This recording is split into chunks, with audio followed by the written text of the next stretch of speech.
Hello, good morning students. बेटा 11th class में 8th chapter start करने जा रहे हैं, बाइनोमियल थ्योरम। सबसे पहले तो आपको बाइनोमियल के बारे में पता होना चाहिए कि बेटा बाइनोमियल बोलते किसको हैं।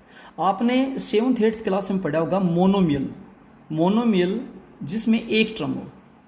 बाइनोमियल एक ऐसा एल्जेब्रिक एक्सप्रेशन बेटा जिसमें दो टर्म्स कनेक्ट होती है, when two terms are connected by plus और माइनस। दो टर्म्स के बीच में प्लस या माइनस का जब सिंबल होता है ना तो उसको बाइनोमियल कहा जाता है। जैसे 2x plus 3y, 5x minus 7y, x plus Y, x minus Y. तो टू टर्म्स जब कनेक्ट होती हैं प्लस या माइनस के सिंबल से तो उसको बाइनोमियल बोलते हैं। और बाइनोमियल थ्योरम एक ऐसा रिजल्ट बनाया जिससे हम उसकी जितनी चाहे उस पावर को सोल्व कर पाएँ। अब तक आपने 3-4 पावर तक सोल्व किए हैं, ए प्लस बी रेज टू, क्योंकि ए प्लस बी का मतलब बाइनोमियल हो गया, की पावर 0 1 होती है। A plus B raise to power 1 a plus b होता है। ए प्लस बी का होल स्क्वायर आपने याद कर रखा है, a square plus 2ab plus b square होता है। मैं आपके पहले पीछे की नॉलेज को लेकर चलते हैं फिर आगे चलेंगे। ए प्लस बी का whole cube a cube plus b cube plus 3a square b plus 3ab square होता है। इस तरीके से बेटा चलते जाएंगे। हमने यहाँ से कुछ ऑब्जर्वेशंस ली कि जब इंडेक्स यानी कि पावर 0 है तो टोटल टर्म 1 है, जब पावर 1 है तो टोटल टर्म्स 2 हैं, जब पावर 2 है तो टोटल टर्म्स 3 हैं, जब पावर 3 है तो टोटल टर्म्स 4 हैं, यानी कि टोटल टर्म्स उससे एक ज़्यादा होगी।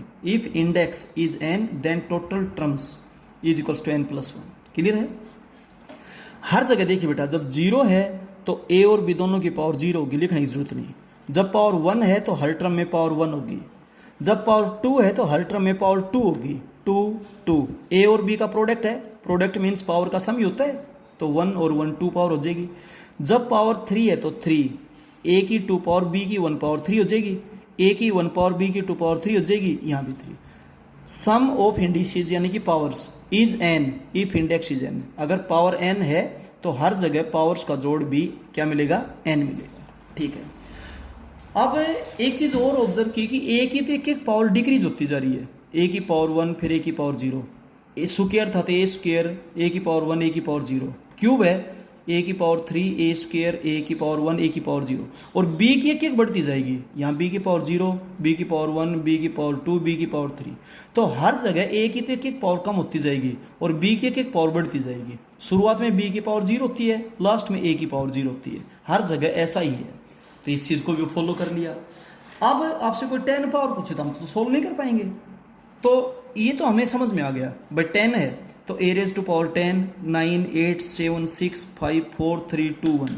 और शुरू में b की power 0 b square b cube b की पावर 4 b की पावर 5 b की पावर 6 7 8 9 10 यूँ हो जाएगा। लेकिन कोफिशिएंट्स का तो नहीं पता। अब कोफिशिएंट्स के बारे में देखिए हमने, जब पावर 0 है तो कोफिशिएंट है 1, जब पावर 1 है तो कोफिशिएंट्स हैं 1 1, जब पावर 2 है तो कोफिशिएंट्स है 1 2 1, जब पावर 3 है तो कोफिशिएंट्स है 1 3 3 1। अब इनकी एक सिमेट्री देखिए, शुरू में 1 लास्ट में 1, इनको ऐड करेंगे 2, इनको ऐड करेंगे 3, इनको ऐड करेंगे 3, तो शुरू में 1 और लास्ट में 1 लगा दिया। इनको ऐड करेंगे तो 4, इनको ऐड करेंगे तो 6, इनको ऐड करेंगे तो 4। ये तो था पावर 4 के लिए। और अगर आप पावर 5 के लिए करेंगे तो शुरू में 1 हो जाएगा, लास्ट में 1 हो जाएगा।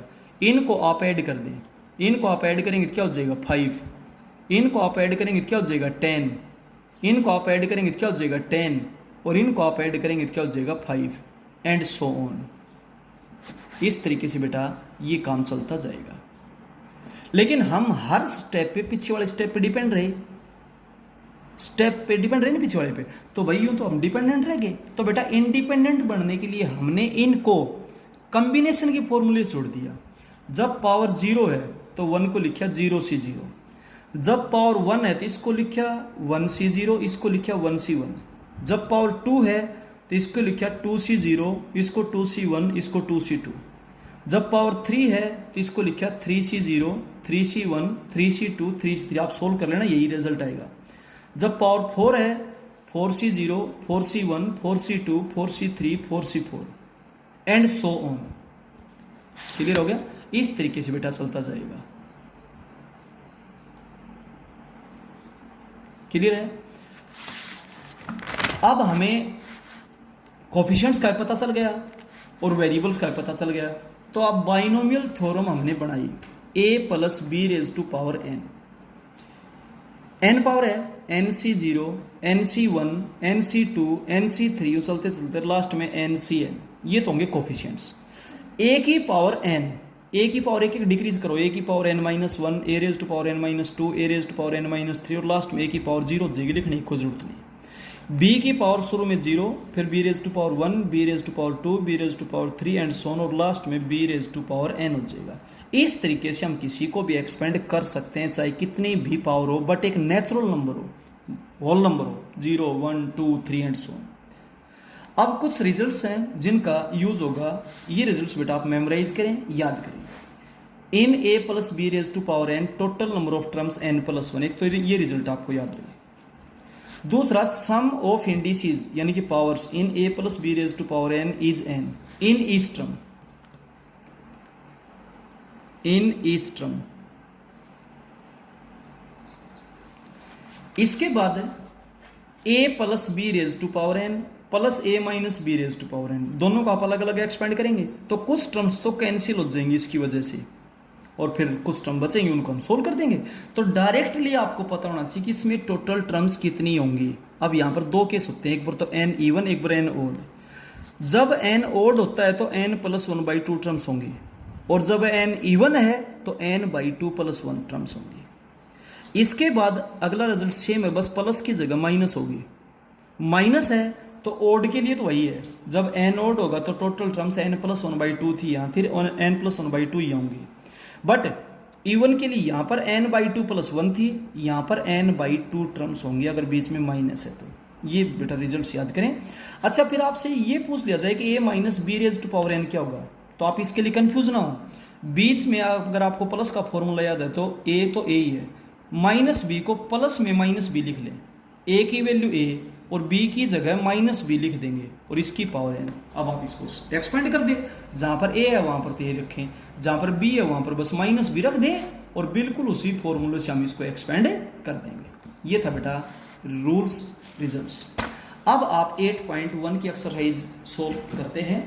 इसमें है ना, एक तो NCR का फॉर्मूला आप ऑलरेडी जानते हो, n का फैक्टोरियल डिवाइडेड बाई r का factorial into n minus r का फैक्टोरियल। एक बेटा NCR को NCn माइनस r भी लिख सकते हैं, ठीक है। फर्स्ट क्वेश्चन का फर्स्ट पार्ट में क्या दिया, 4x minus 5y raise to power 11 है। इसमें टोटल टर्म्स पूछे तो ये बाइनोमियल है। देखिए दो टर्म्स के बीच में जब भी प्लस या माइनस उसको बाइनोमियल बोलते हैं, की पावर 11। तो इसमें total terms n plus one यानी कि 12 होंगी, ये मैंने आगे रिजल्ट लिखा है। Total number of terms in a plus B raise to power n is n plus one. इसके बाद हमने फोर्थ पार्ट किया है, बिल्कुल सेम था इसलिए 3x plus y square raise to power 9 raise to power 4। सबसे पहले पावर का पावर से प्रोडक्ट होता है, ये पावर 36 होगी। ये बाइनोमियल है और इसकी पावर n है, और आप जानते हैं a plus B raise to power n में total terms n plus one होती है, इसलिए इसमें टोटल टर्म्स 36 प्लस वन यानी कि 37 होंगी। सेकेंड पार्ट, इसको आप a बोलिए, इसको b बोलिए, a plus B raise to power n plus a minus B raise to power n। देखिए n ओड है, और जब n ओड होता है ना तो बीच में चाहे प्लस हो या माइनस हो, total terms n plus one by to होती हैं। आपको अभी एक फॉर्मूला बताया गया था। तो बेटा n की जगह 7 plus one by to 8 by two 4 terms होंगे। सेकेंड पार्ट बिल्कुल ऐसा ही है, लेकिन ओड की जगह इवन है। इवन में अगर बीच में प्लस है तो n by two plus one terms होंगी, और अगर बीच में माइनस है तो n बाई टू टर्म्स होंगी। तो total number of terms n by two plus one होंगी। रिजल्ट्स राइट हैंड साइड में लिखे हुए हैं, तो रिजल्ट्स आप अच्छे से याद करें। ये रिजल्ट्स फिर से मैंने यहाँ पर राइट डाउन किया है, आप भी राइट डाउन करें। a plus B raise to power n plus a minus B raise to power n। अगर n ओड है तो इसमें टोटल टर्म्स होंगी n plus one by two, और अगर n इवन है तो होंगी n by two plus one. इसमें इवन आ गया, ठीक है। इसके बाद अगर बीच में माइनस है तो मैं माइनस के लिए बता देता हूँ, माइनस अगर है और ओड हो तो कोई फर्क नहीं पड़ेगा, n plus one by to terms होंगी। लेकिन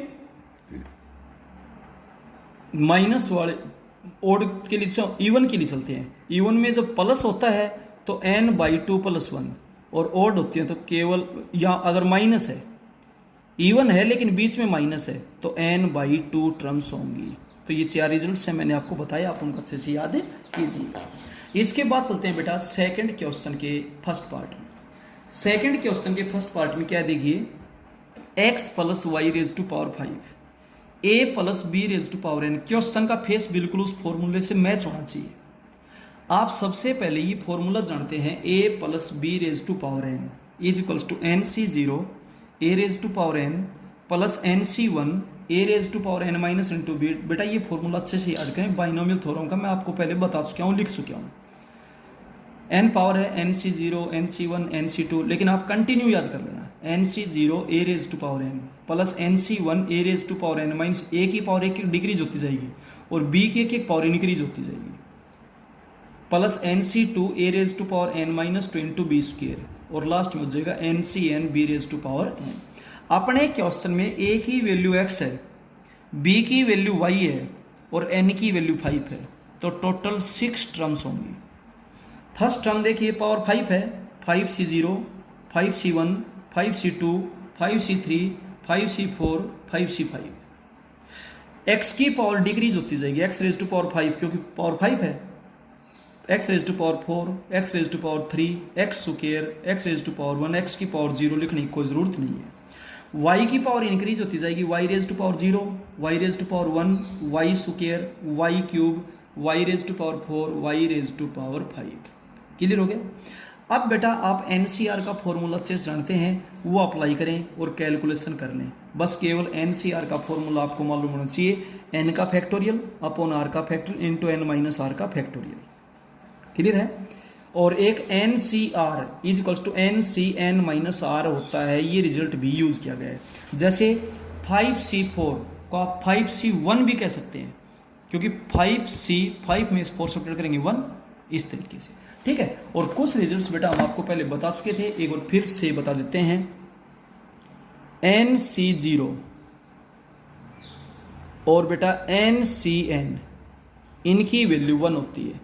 जब नीचे 0 हो या दोनों जगह सेम हो तो उसकी वैल्यू 1 होगी। क्लियर है। और बेटा NC1 की वैल्यू n होगी। जब यहाँ पर 1 हो ना तो ऊपर वाला जो नंबर है बेटा उसकी वैल्यू वही रहेगी। और ये केवल होल नंबर के लिए ही एग्जिस्ट करते हैं, ध्यान दें इस बात का। ठीक है, इस तरीके से था। और बेटा r की वैल्यू कभी भी n से बड़ी नहीं मिलेगी, r है वो n से लेस इक्वल मिलेगा। r इज लेस देन और इक्वल टू n, इस बात का विशेष ध्यान रहना चाहिए। ठीक है, जो r है वो n के इक्वल हो सकता है या उससे लेस। अब आपकी क्लास में मान लीजिए 40 स्टूडेंट्स हैं, मेरे को कोई ग्रुप बनाना है 40 स्टूडेंट्स का, तो मैं 40 से ज़्यादा कहाँ से सिलेक्ट करूँगा? आपकी क्लास में जब 40 स्टूडेंट्स हैं तो मैं उन्हीं में से सिलेक्ट कर सकता हूँ भाई, ज़्यादा कहाँ से लेंगे बताइए। ये था। अब चलते हैं बेटा इससे सेकंड क्वेश्चन के सेकंड पार्ट में, बिल्कुल सेम है बेटा, आप उसको खुद ब खुद करेंगे। अब चलते हैं सेकंड क्वेश्चन के थर्ड पार्ट में। थर्ड पार्ट भी बेटा बिल्कुल सेम है। मैं आपको फोर्थ पार्ट बताना चाहता हूँ। देखिए फोर्थ पार्ट है 2a - x अपॉन a⁻7। कई बच्चे इस माइनस को देखकर कंफ्यूज हो जाएंगे, सर आपने तो प्लस का बताया था, माइनस का तो आपने नहीं बताया। आप इसको प्लस की फॉर्म में लिखे ना, 2a + -x अपॉन a और raised⁻7, बीच में प्लस करते हुए माइनस उस टर्म के साथ ले लें। अब आप इसको a बोल लें, इसको b बोल लें और इसकी पावर 7 है, तो a + b⁻n का फॉर्मूला लग जाएगा बिल्कुल। जहाँ पर आप फॉर्मूले में a लिखते हो वहाँ पर 2a लिखेंगे, जहाँ पर आप b लिखते हो वहाँ पर -x अपॉन a लिखेंगे, जहाँ पर n लिखते हो वहाँ पर 7। टोटल 8 टर्म्स होंगी। सबसे पहले तो हमने ये फॉर्मूला लिख दिया बेटा। फॉर्मूला लिखने के बाद इसमें वैल्यू पुट कर दो, a की जगह तो 2a, b की जगह -x upon a raised⁻7। Total 8 terms होंगी। सभी टर्म्स लिखना कोई बाउंडेशन नहीं होती है, शुरू की 2-3 टर्म्स लिख दीजिए, लास्ट टर्म लिख दीजिए। 7c0 7c1 7c2 and so. यहाँ पर a⁻n होता है तो 2a⁻7 2a⁻6 2a�5, लास्ट में इसकी पावर 0 हो जाएगी। इसकी एक एक पावर इंक्रीज होती जाएगी b की, -x अपॉन a की शुरुआत में 0, फिर 1 पावर, फिर 2 पावर, 3 पावर और लास्ट में इसकी पावर 7 हो जाएगी। n की वैल्यू अपने पास 7, ध्यान देना कभी n ही लिखे ना। अब बेटा सोल्व करेंगे तो 7c0 की वैल्यू 1 हो गई, 2⁻7 128 हो जाएगा।